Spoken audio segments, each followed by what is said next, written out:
Happy Sunday, everybody. Hope you're all doing well. Today's topic is Trek. Now, I'll state at the outset that I've actually never been. Grew up in San Diego, wasn't a thing.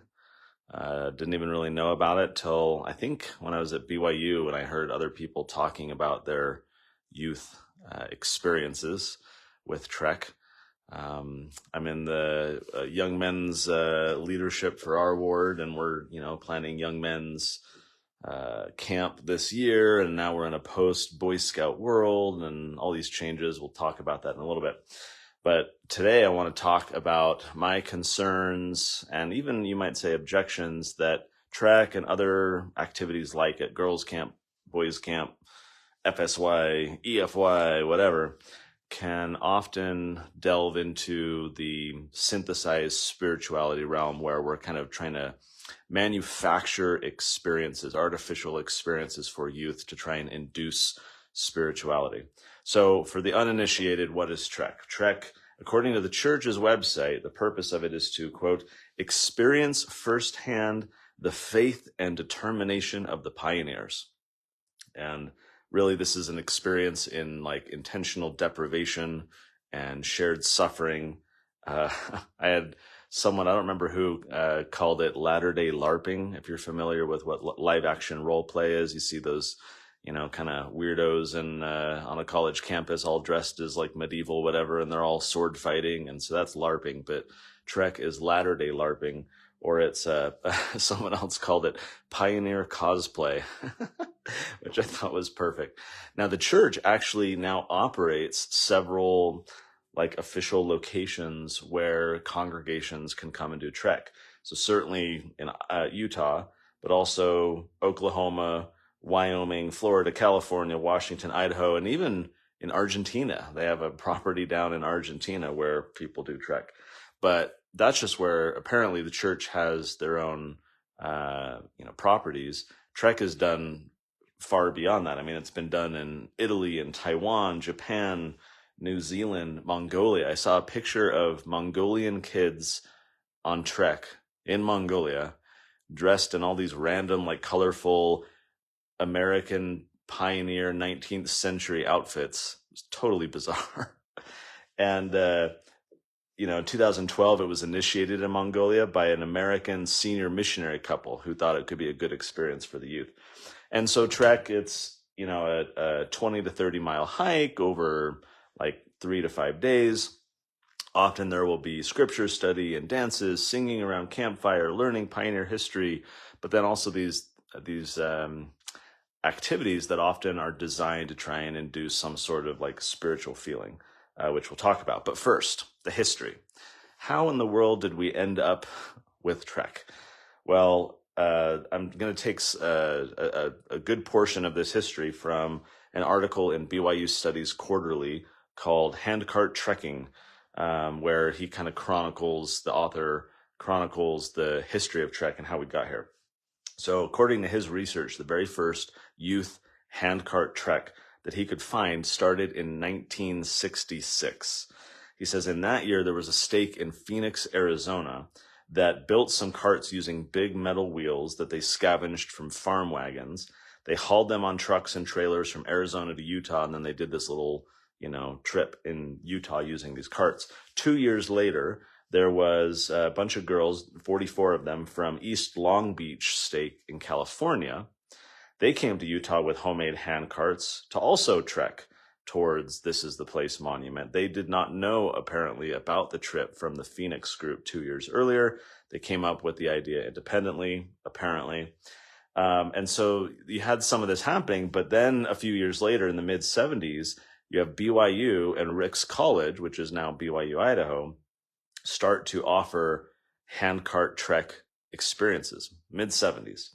It was an outgrowth of a wilderness survival program that was being offered to youth conference groups.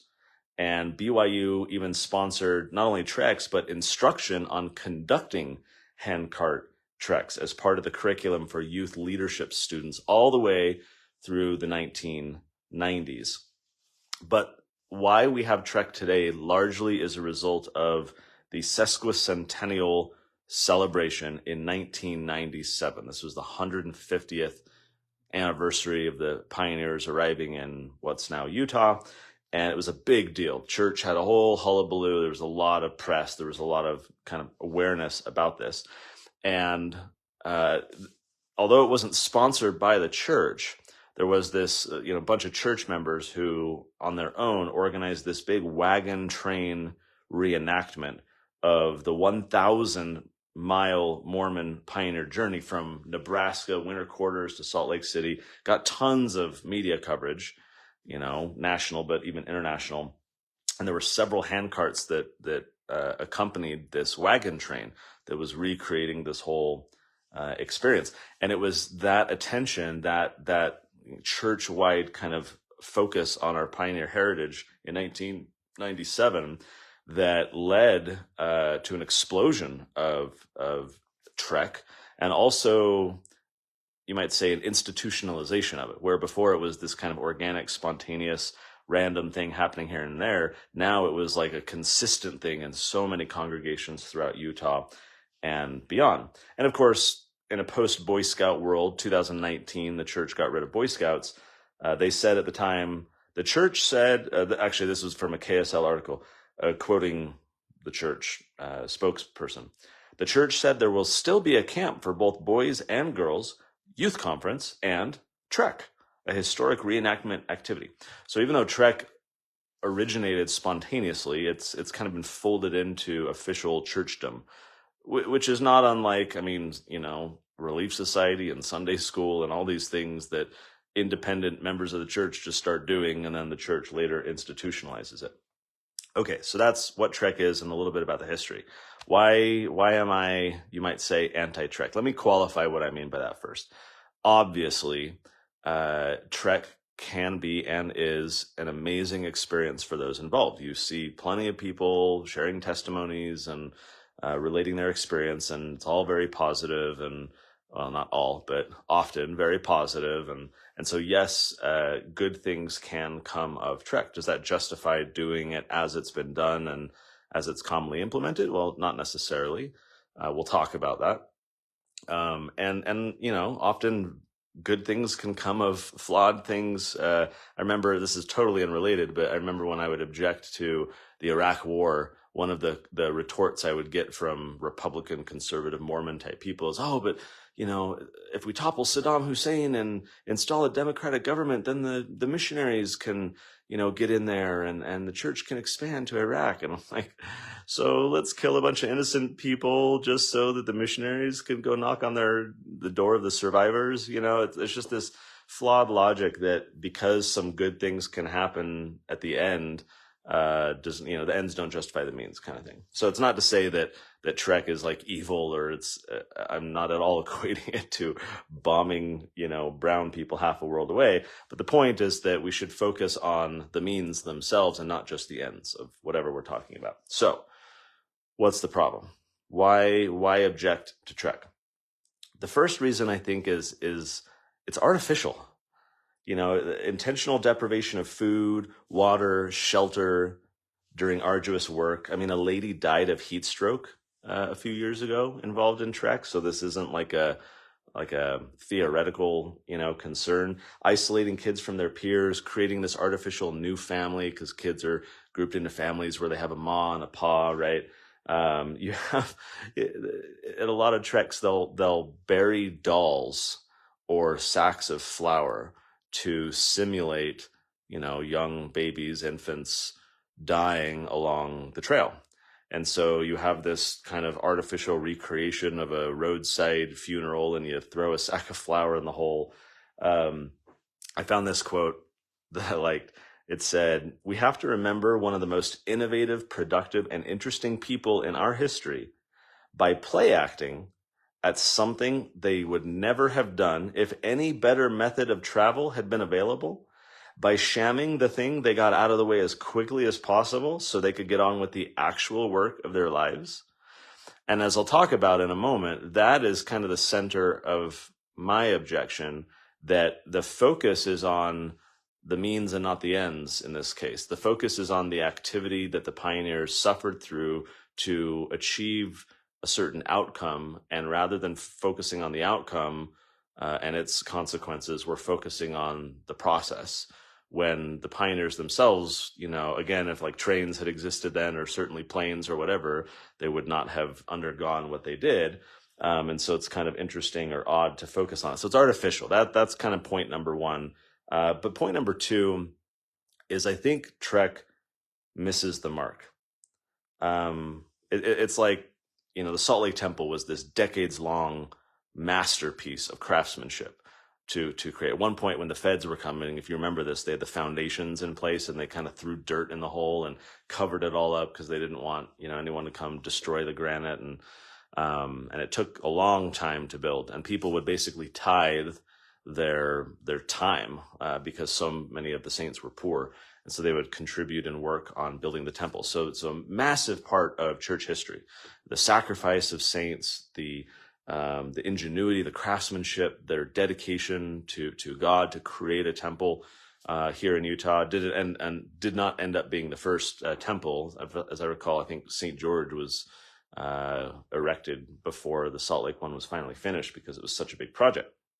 But Trek, in the context of this temple building experience, would be like celebrating the Salt Lake Temple by hauling blocks of granite around, right?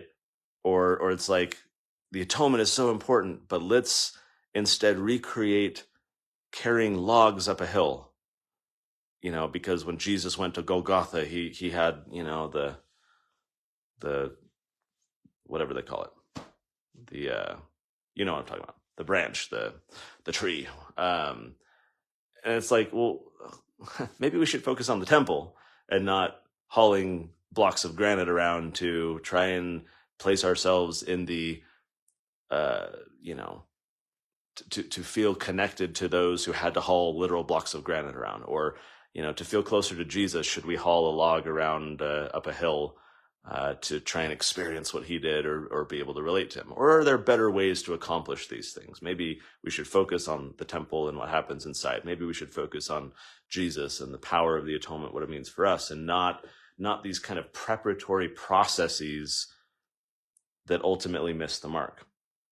I think another aspect where it misses the mark is that it's like reserving intense spirituality for temple visits. Like, oh, I want to feel the Spirit super strong, so I'm going to go to the temple and have this special experience. But we shouldn't go to the temple to feel God's presence, or we shouldn't have to go to the temple to feel God's experience. Our homes should be temples, right? We shouldn't try to segregate for special locations something that God wants for us all the time and everywhere. Here's a quote from Elder Gary Stevenson a few years ago. He said, "Under the definition of temple in the Bible dictionary, we read the following: it is the most holy of any place of worship on the earth." And then followed by this insightful statement, Elder Stevenson says, quote from the Bible dictionary, "Only the home can compare with the temple in sacredness." And then Elder Stevenson continues, "For me, this suggests a sacred relationship between the temple and the home. Not only can we turn the doors of our homes to the temple or the house of the Lord, we can make our homes a house of the Lord." So, we shouldn't reserve feelings of spirituality for these sporadic occasions, seldom in separate locations under reserved, distinct situations that are not part of our normal daily lives. We should be trying to elevate our daily lives to be feeling the Spirit. We should be trying to create an environment in our home to feel the Spirit, and not feel like we have to go to we go to the temple to do ordinances and and learn, and yes, it's God's house, but we're missing the mark if we're not trying on a daily basis to be creating those experiences and environment in our home. We're missing the mark if we're just doing this pilgrimage to the temple to feel God's presence in our lives.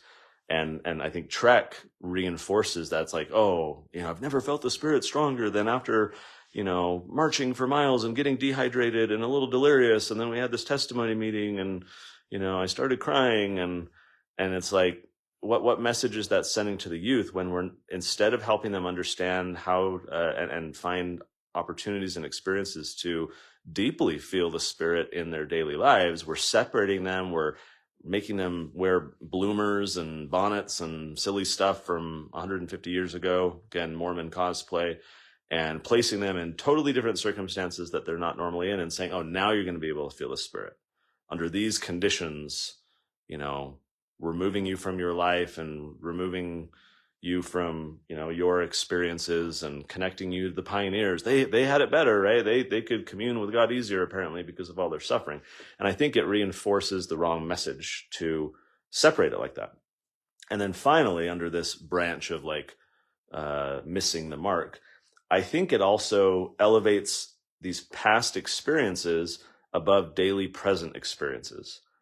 So I think we need, and it's not wrong to remember our history, to celebrate, to memorialize, to remember. I mean, the Book of Mormon is littered with examples of prophets and fathers telling their people and their children, remember, remember, remember, remember. And there's a point, right? Because those who don't learn from the past are condemned to repeat it. We have to remember what God has done. We have to remember how God saved the children of Israel. We have to remember how foolish they were in the desert worshiping an idol. We have to remember all these things and more.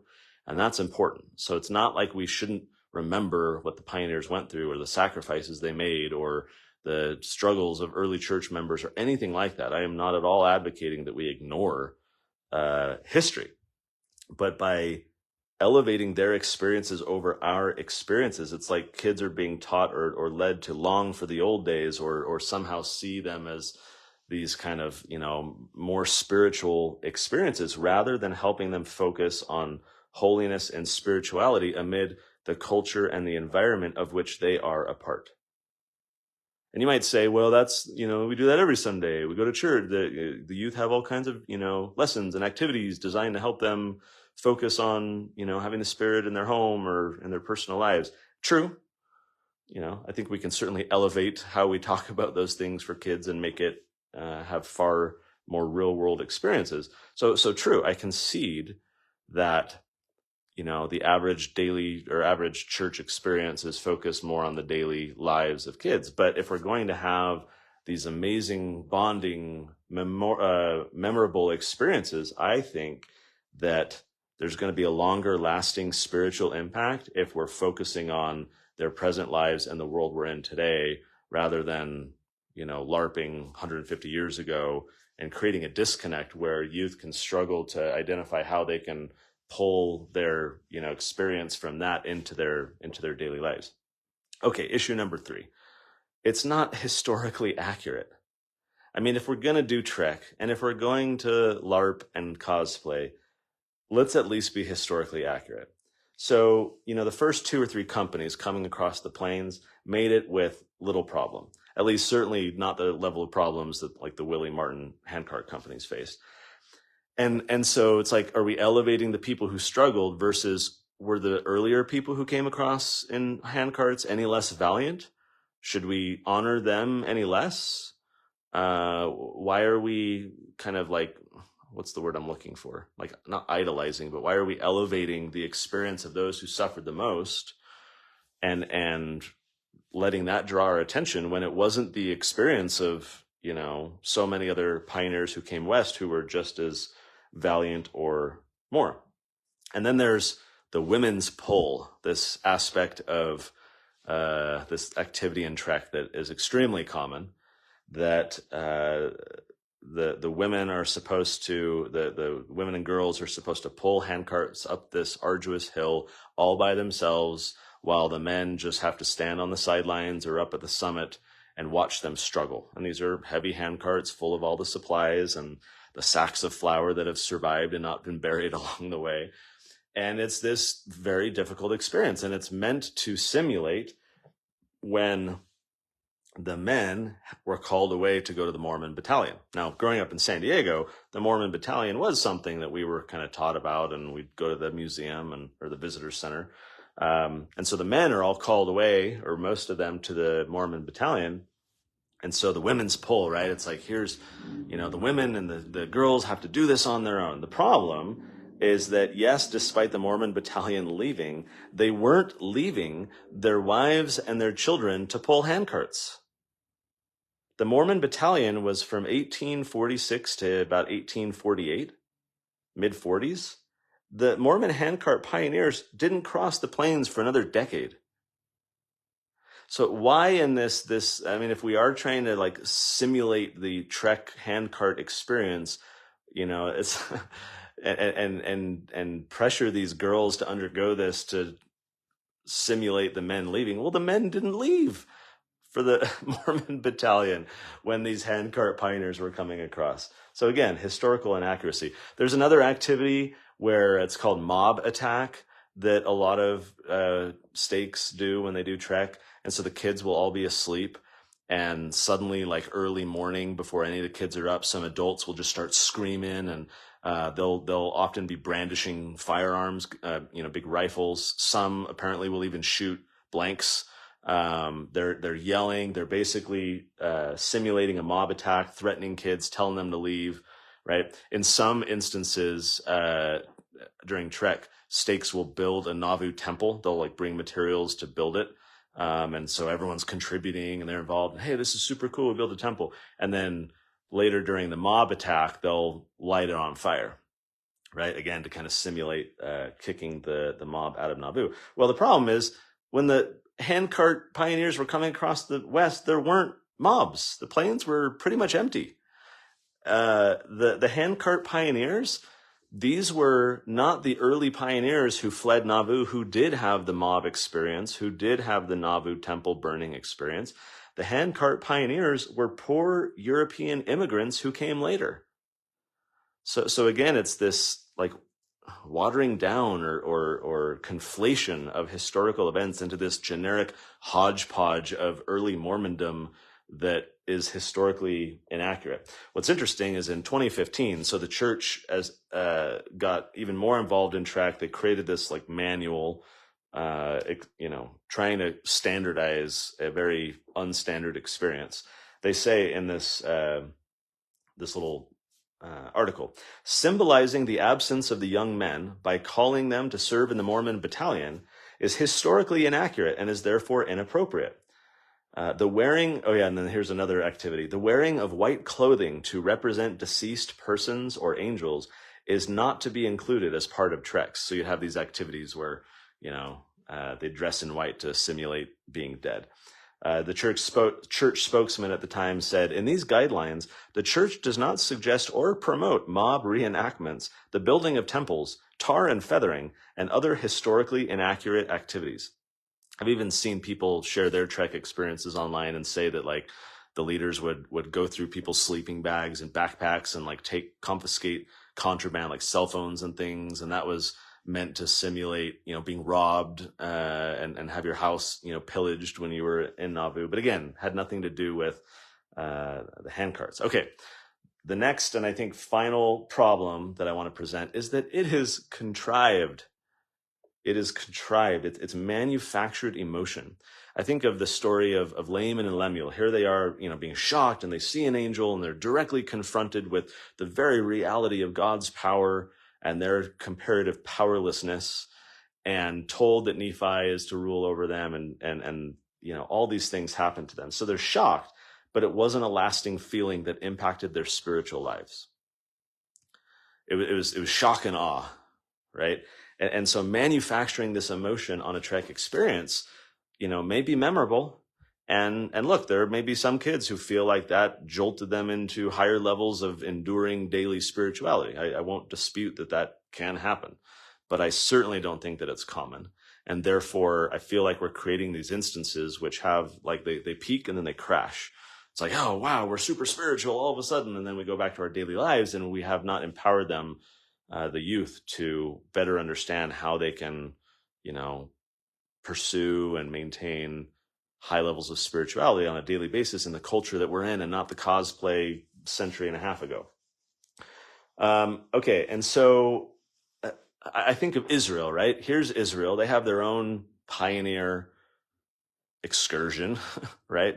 Leaving Egypt, following Moses, wandering 40 years in the wilderness. And even the Israelites, who became very Pharisaical in their, ceremonies and their rituals and their checklists and everything else, right?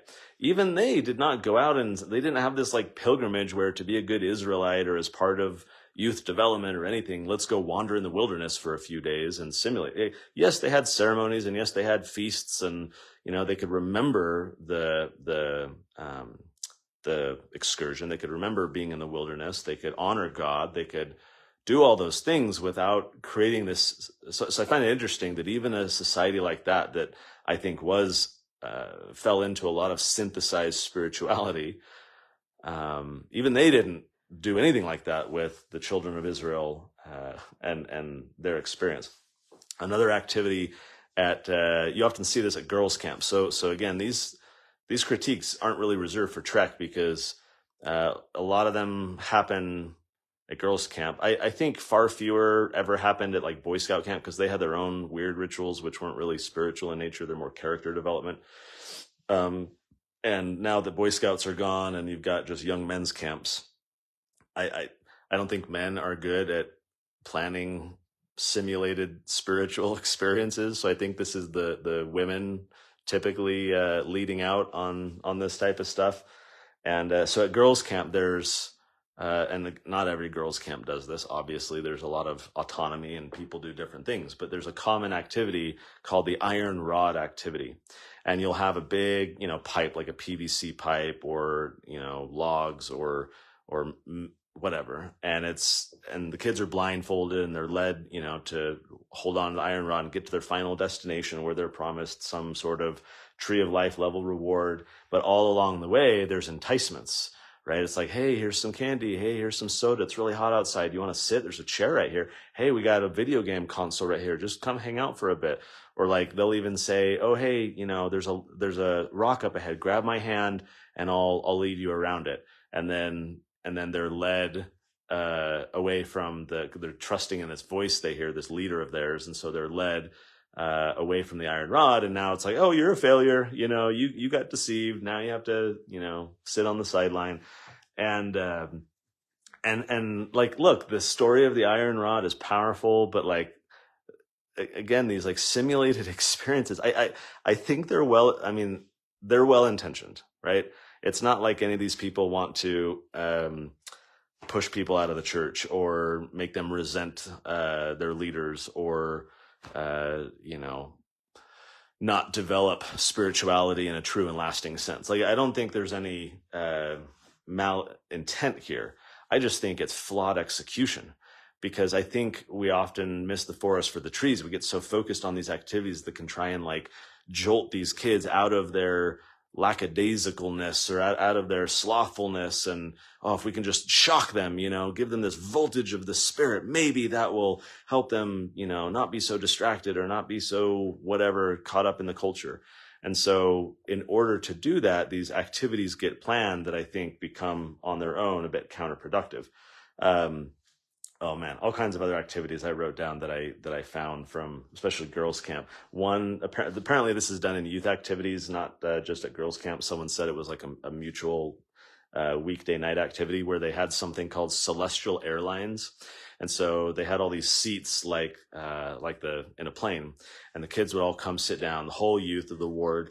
And the person's reading this. I even found online, there's a whole script where it's like Flight 409.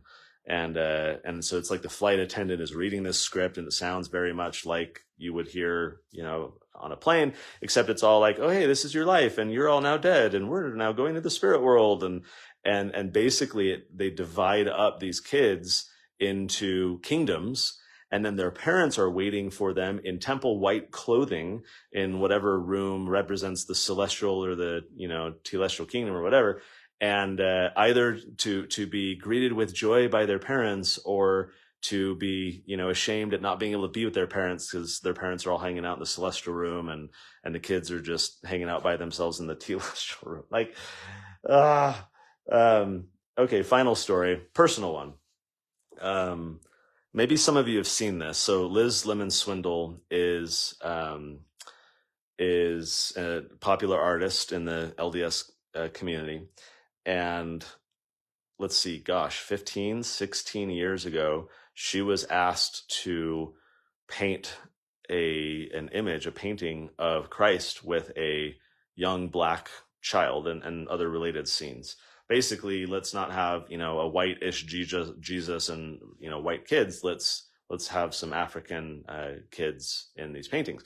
So I was actually on a humanitarian aid trip in Zambia, Africa, in 2007, at an orphanage that was run by some, great people, friends to this day, just awesome family that's all involved in this. And so we're there with all these kids. We've been playing with them. We've been eating food with them. We've just been having a blast and building whatever we built. I don't even remember. We built a building with cinder block. And so all of a sudden there's like this whisper that goes, in the crowd. Everyone's like, okay, hey, come congregate here. And so they get all the kids together, and they're all facing the driveway of the property, basically the long path leading to the road. And everyone's like, what's going on? And down the path, you start to see this person, this figure, walking down the path, closer, closer, closer. And you suddenly see, wait, this is a guy in flowing robes, white robes, long, brown hair. And someone kind of whispers to the kids, it's Jesus. Jesus is here. Jesus finally came. And so all of these kids are like, oh my gosh, right? Because they're all very, Christian and praising God all the time, despite being in massive poverty and just having so much joy in their hearts for God. And here they were basically induced to believe that the second coming was happening, or perhaps that they were dead, but that this was really Jesus who had come. And so the way it works is there's a photographer there capture as much of stuff going on, and then Liz would go use those photos for her painting. I have in our home the painting that resulted from that. It's a beautiful painting. This Jesus figure is just cradling this cute little black boy. And so the photographer is just there, click, click, click, click, click, taking all these photos, and the kids are just like sobbing and they're clinging to Jesus's legs and, wanting to be picked up and held. And they're just like besides themselves crying with this whole experience. And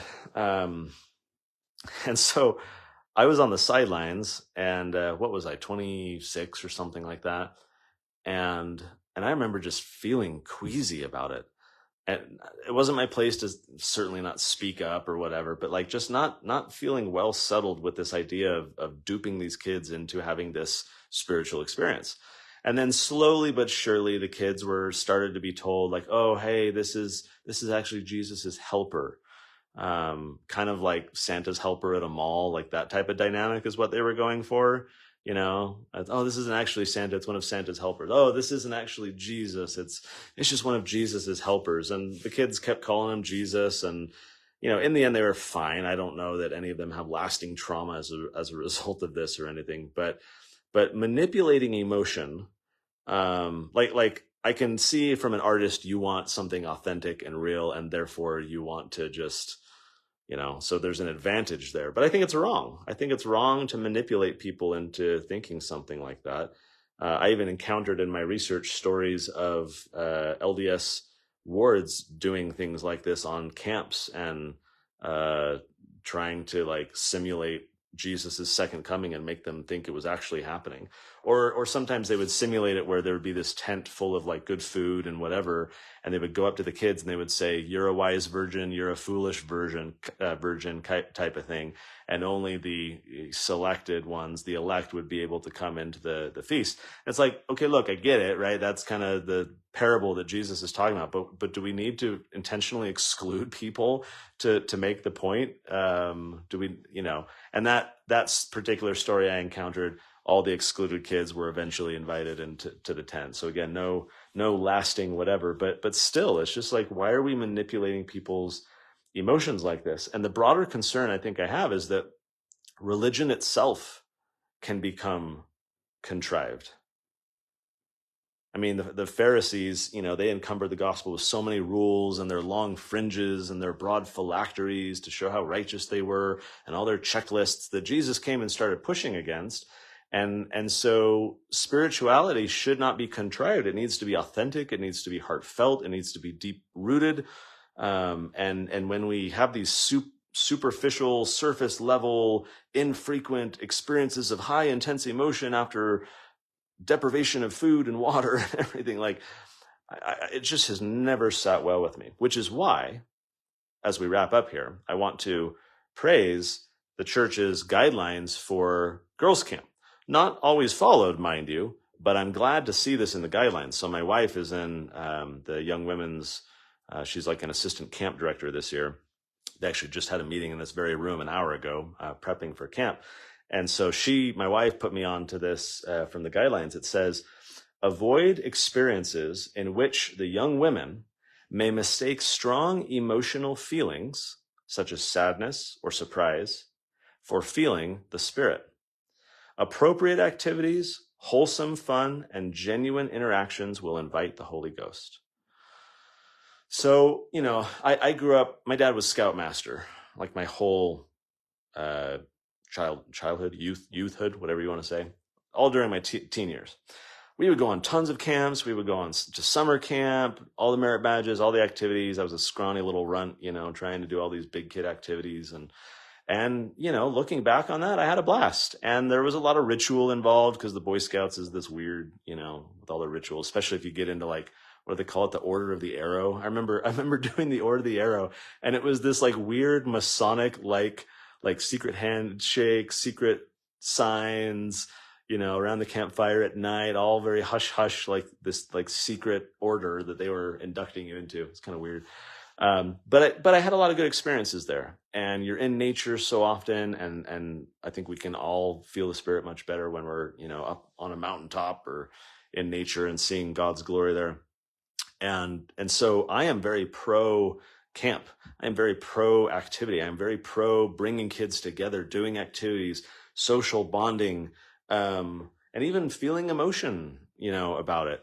But I love hearing this guideline from the church that it's saying, let's not encourage these kids to mistake strong emotional feelings for feeling the Spirit, because that's something that a lot of adults in our church struggle with. It's a lot of what church members struggle with is actually feeling the Spirit and being able to distinguish it from strong emotions. And so when these events, when these Trek type experiences, girls camp, whatever, are trying to induce supposed feelings of spirituality in a heightened emotional state with these kids going through this ordeal, you could make a strong argument, I think, that we're exacerbating the very problem that these guidelines are trying to get away from, in that kids are conflating and equating strong emotion with feeling the Spirit.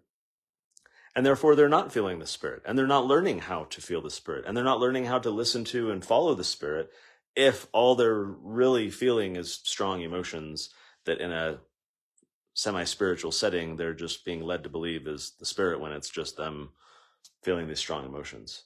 So all these things are great in the sense that let's bring kids together, let's get them outdoors, let's get them doing bonding activities, let's do all the things. Like, that's all good. But this weird synthesized spirituality component on top of it, I think, I want to say it does more harm than good, recognizing that it does a lot of good in the eyes of many of the very people who go through it. But as I think of this at like a meta level about what it does for the church membership and our spirituality, our ability to discern the Spirit versus strong emotion, our ability to try and seek the Spirit daily in our home, creating a temple-like environment rather than just, on Trek or at the temple in these special places, then I'll feel the Spirit.